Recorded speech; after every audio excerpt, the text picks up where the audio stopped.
না মই এইটোৱে বিচাৰোঁ যে যোৰহাট সমষ্টিত মই বহু বছৰ ধৰি আছোঁ। আজি ৩৫ বছৰ আগতে প্ৰথমবাৰ বিধায়ক হৈছিলোঁ। তাৰপিছতো মই 4টা টাৰ্ম কমপ্লিট 5টা টাৰ্মেই কৰিলোঁ। এতিয়া মই যিহেতু নতুন জেগাও পাইছোঁ, সেই জেগাবিলাক যথেষ্ট পিছ পৰি আছে যোৰহাটৰ বাকী অঞ্চলৰ তুলনাত। আৰু সেইকাৰণে মই যোৱা ৩-৪ মাহমান অলপ কষ্ট কৰিছিলোঁ। আৰু মাননীয় মুখ্যমন্ত্ৰী বা অন্য মন্ত্ৰীসকলেও মই যেতিয়া কিবা স্কিমৰ কথা কওঁ, দে হেভ একচেপ্টেড। আৰু মোৰ ভাল লাগিছে যে আমি ভগৱানে কৰিলে আমাৰ এইবিলাক অঞ্চলত আমাৰ যিখন বৰ্তমান পঞ্চায়তত বোধ কৰোঁ পকা ৰাস্তা আৰু বাকী নাথাকিব।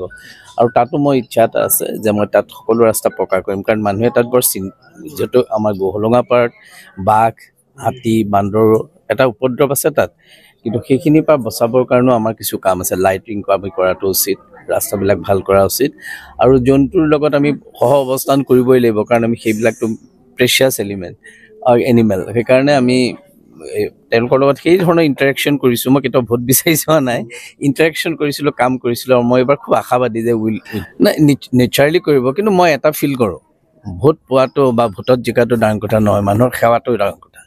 আমাৰ সকলোৱে যদি সেৱা কৰে, এই যিখিনি পঞ্চায়তৰ মেম্বাৰ জিকিব, আহিব লগা এটা বছৰত তেওঁলোকে যিখিনি কাম কৰিব, তেওঁ যদি সেৱাৰ মনোভাৱে কৰে, আমাৰ জয় নিশ্চিত। মানুহ আমাৰ ইণ্টেলিজেণ্ট। আজিকালি আপুনি কোনো গাঁৱৰ মানুহ বা টাউনৰ মানুহক মানে আৰু তেওঁলোক ডিফাৰেঞ্চিয়েটো কৰিব নোৱাৰে। তেওঁলোক সকলোৱে জানে দেই, সকলো টেলেণ্টেড। মই চাইছোঁ, এজন মানুহে মোক সুধিছিলে হোলোঙাপাৰত, ছাৰ আপুনি MLA নেকি? মই কৈছোঁ মই আপোনালোকৰ MLA নহয়, মই কিন্তু যোৰহাটৰ MLA। এতিয়া আপোনাৰ টাইম বিং মই আছোঁ। মানুহজনে থিয় হৈ মোক নমস্কাৰ কৰিছিলে, কৈছিল ছাৰ প্ৰথমবাৰৰ কাৰণে মই MLA জনক লগ পাইছোঁ। তেওঁ ৭৫ বছৰ বয়স।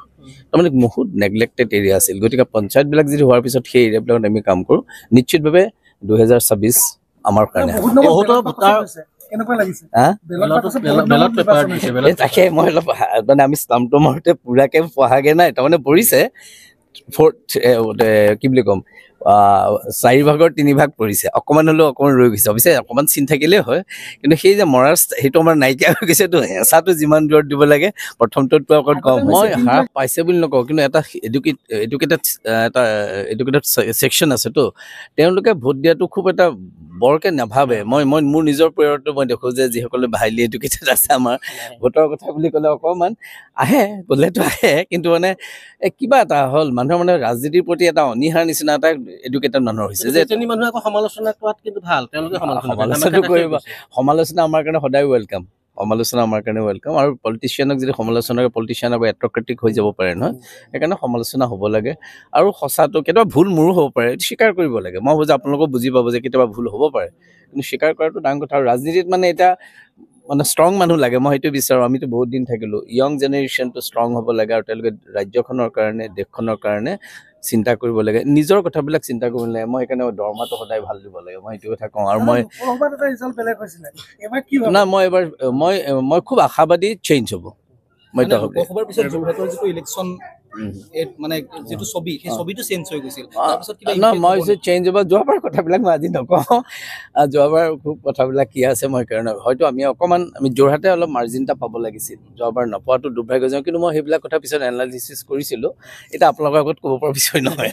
এটা কথা ক'লে যে নতুনক আপুনি সুযোগ দিব বিচাৰিছে। হয় হয়, 2026ৰ বাবে মইতো অলৰেডি কৈছিলোঁৱে, মইতো অলৰেডি ডিক্লেয়াৰ কৰি থৈছোঁ। কিন্তু এটা সমস্যা এটা হৈছে, মই ভাবিছিলোঁ আমাৰ যোৰহাটৰ অভাৰঅল ডেভেলপ হ'ব, আপাৰ আছামৰ অভাৰঅল ডেভেলপ হ'ব, তেনেকুৱা এটা চিন্তাৰে মই কিছুমান কথা ভাবি আছিলোঁ। অকণমান সেই চিন্তাটো জটিল লাগি আছে এতিয়া। মই চাওঁ কি কৰিব পাৰোঁ এতিয়া, আৰু আজি একো নকওঁ। আজি